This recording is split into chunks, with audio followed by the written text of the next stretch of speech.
Hello and happy Monday, Trojans. Welcome to our virtual lesson. If you weren't live today, no worries at all.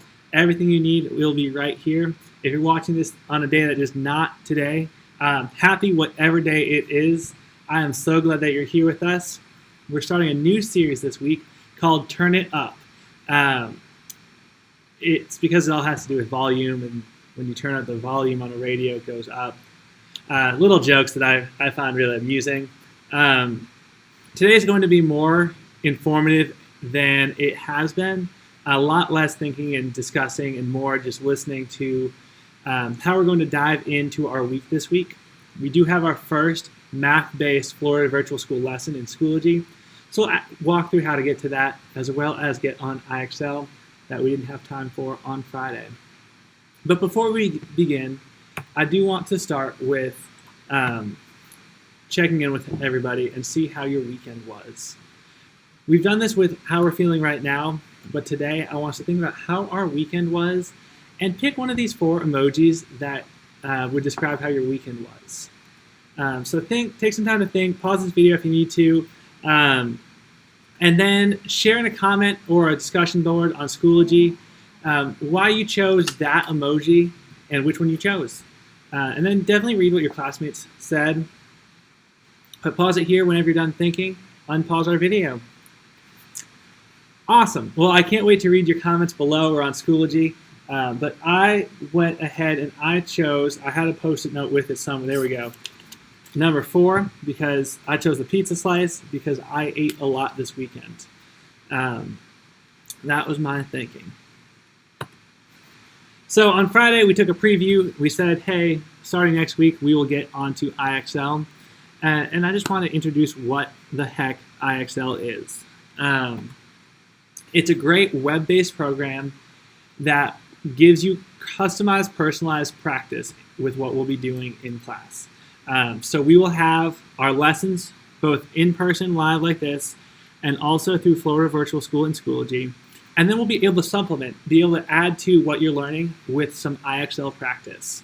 I love IXL because it caters to what your needs are. You could be taking it alongside me and we would both get questions that are challenging for us and to help us improve on areas that we need. So there's a link on here. There'll also be a link in Schoology and you can get to IXL through Clever. So I've gone ahead and gone to that link. I'm going to scroll down through Clever until I see the green box with the white IXL letters. Click on that. It takes us to Clever. Now it'll take you to a page that looks like this first. And chances are, if you've already selected 5th grade, it will show you this screen right here. And then these are all the different topics we will cover in 5th grade. So we are going to go to volume because that's where we're starting first. And I'll just show you what IXL looks like. So it is DD13, volume of rectangular prisms made out of unit cubes. Now, I'll just run through some of these, show you what it's like to get questions right or wrong on this. I won't read them just because we haven't yet learned this material and I don't want to have any spoiler alerts with what we're doing. So I know the answer to this question is 6. It says, awesome, you got it. You'll also notice on the right side over here that you have a score out of 100. As you get questions right, that number goes up. It doesn't go up one by one, though. It'll make big jumps, especially at first. As you go on, the jumps may get smaller, and the more questions you get right or get wrong, it'll affect your score. So as you can see, we've gotten up to 49 pretty quickly, but we are going to go ahead and say, I say this one was 1,289, and it drops me down. It says, sorry, Mr. Spencer, you are incorrect. The correct answer is, and I love that it gives us the correct answer, but not only that, it also gives us why. It tells us the thinking about how we get to that right answer. Of course, you do see that our score over here dropped a little bit, but it'll explain how to get the correct answer. As always, feel free to ask me or a classmate or someone else how to get the right answer as well, or explain our thinking. But I love that IXL will do that for us. Now, as part of our Tuesday assignment with me, and then your Thursday assignment with Ms. Hayden, we're going to ask for you to do the diagnostic. What the diagnostic is a way for IXL to just kind of figure out where your different levels are. Because it's so customizable based on you, it wants to know what kind of questions it should give you in what different areas. So to get to it, you'll just click on Diagnostic up here in the green bar. It's right in the middle. And I can't see it, so you can't see it on my screen just because I'm the teacher. But it'll say Step into the Arena. Click on that, and it'll start giving you some questions. And it won't tell you when you answer the questions if they're right or wrong. But as you answer them, it'll narrow down where you are for each different skill. And it'll give you a mix of both math and ELA questions. And it'll just help us be able to help you and help get the assignments that you need. But that's a little tour around IXL. As always, if you have questions, please let us know. Awesome. So moving on, we're going to think about what volume is. I want you to take some time here, take about a minute or two, and brainstorm what volume is. Now, when we brainstorm, we want to take some time, just ourselves and our thoughts, and it's important to write down anything you think of. Think the whole time and jot down notes. So if I'm thinking about volume, I might think about something, write it down, even if I second guess myself and I don't think what I wrote down was right, I'm going to leave it on my paper, just because that's where my thinking was at that moment during our brainstorm. During brainstorms, it's not graded, it's not right or wrong. We're just trying to come together and get our thoughts. So take a minute or two here and ask yourself, what is volume? Pause it here, think until you can't think, or think for a minute or two. Set a timer, that'd be awesome, and then come back together. Awesome. So hopefully you thought of some things that have to do with volume. Some things we've seen today are turning the volume up on a phone, so you're making something louder or quieter. We also talked about volumes in books or computers, where you have those different sections. If you have volumes of books, there are different books in a series. Or likewise in a computer, if you have volumes of storage in a computer, it's how much space you have in a computer storage. But then we've also talked about how, we talked today about how volume can be the amount of space that something takes up. Think about the amount of water in a cup, or how much space a box takes up. So those are three different and all very great definitions of volume.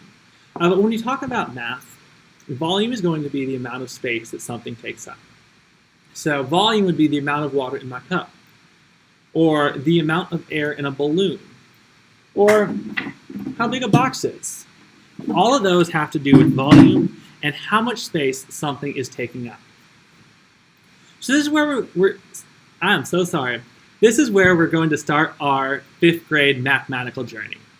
Up until now, we've been learning the foundations. We have been getting our mathematical thinking, and now we get to embrace some numbers, some math practices, and put it all together and start hitting our standards.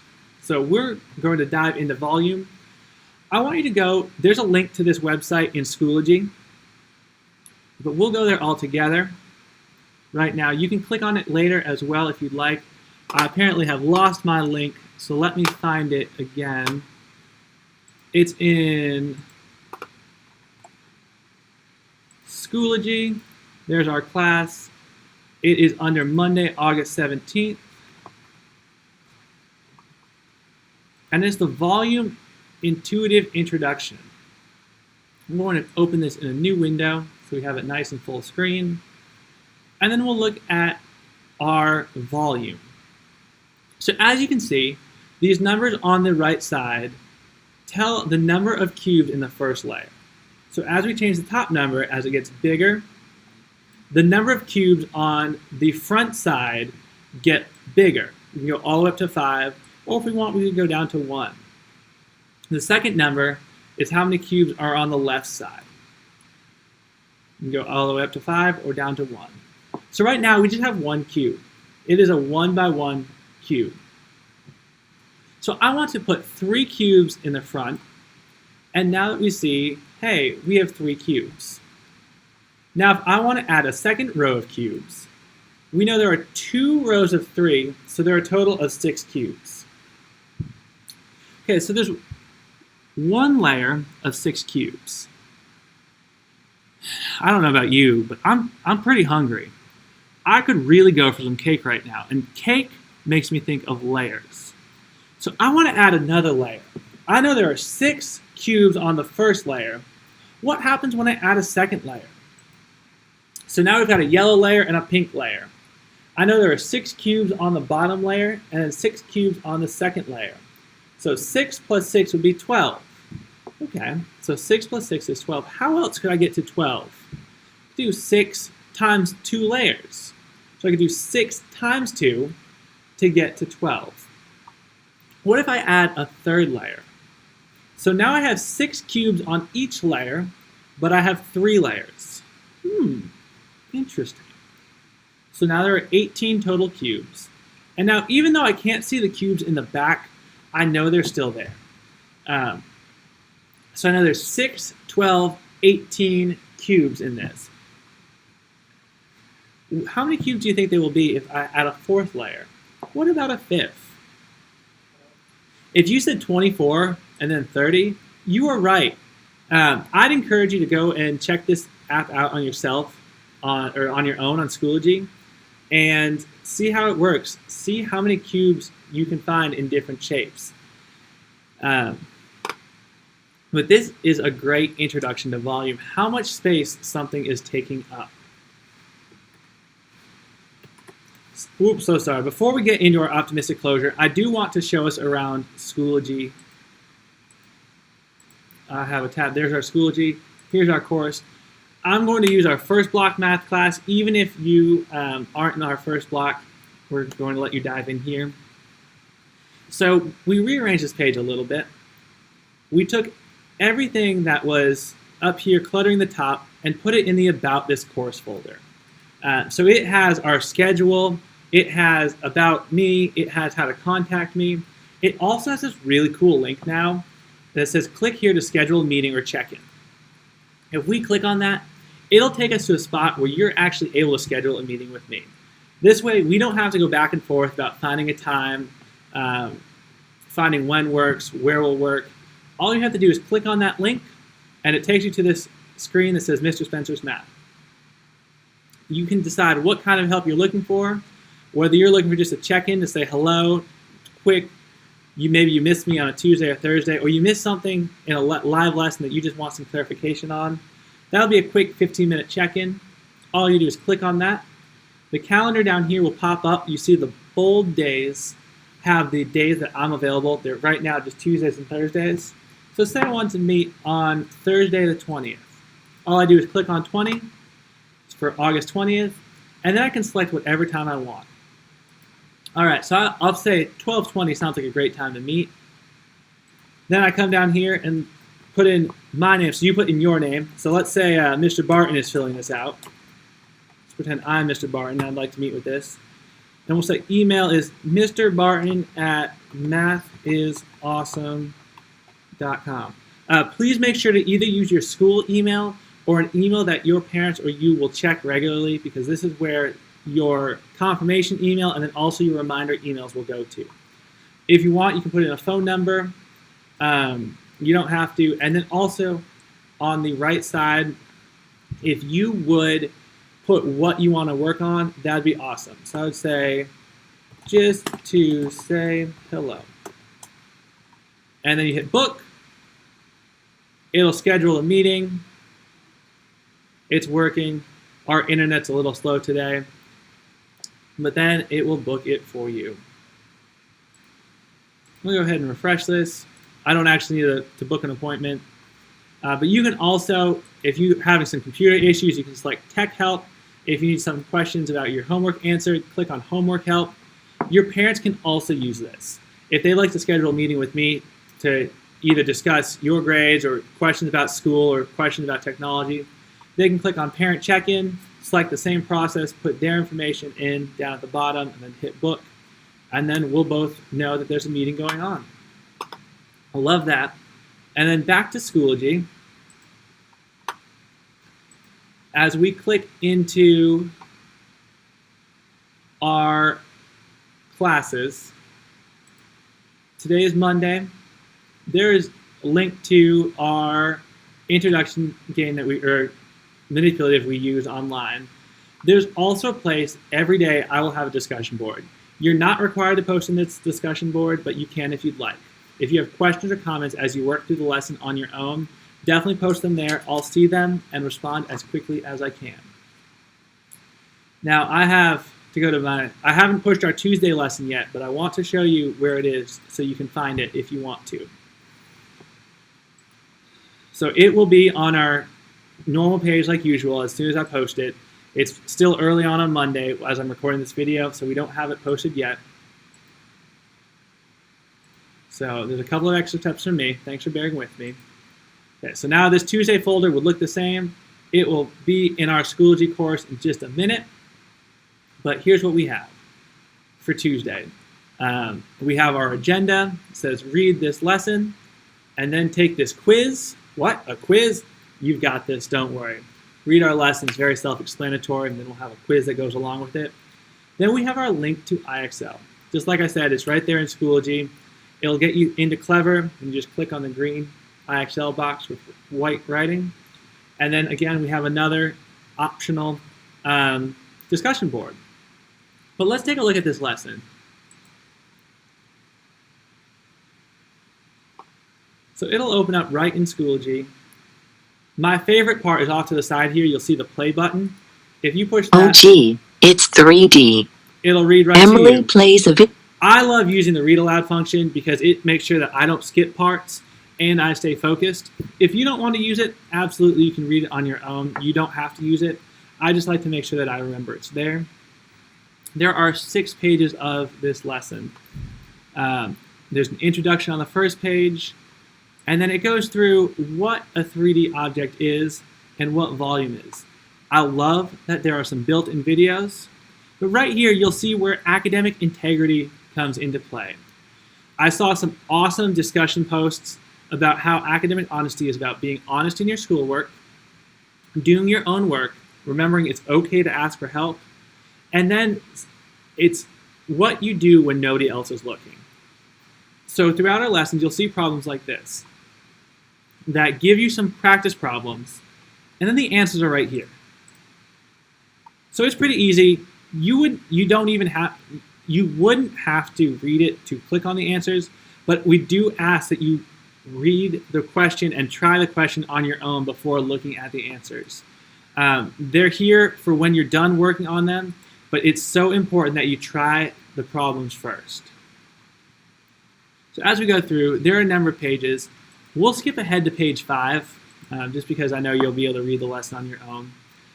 Page 5, or the second to last page, has a lesson summary.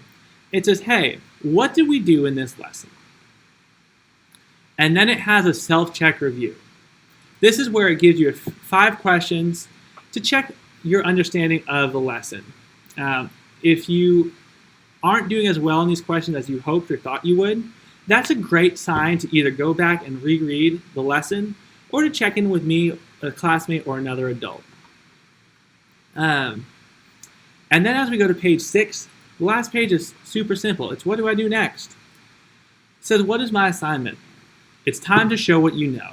Complete the 10.01 OG It's 3D quiz. You can do it. So in order to complete this quiz, we'll go back to our Tuesday lesson folder and then just click on the green puzzle piece. And that's how we'll get into our quiz. Now your quiz will look very different than mine. This is the teacher side. It looks really boring. Your side will actually have the questions and you'll be able to put in your answers.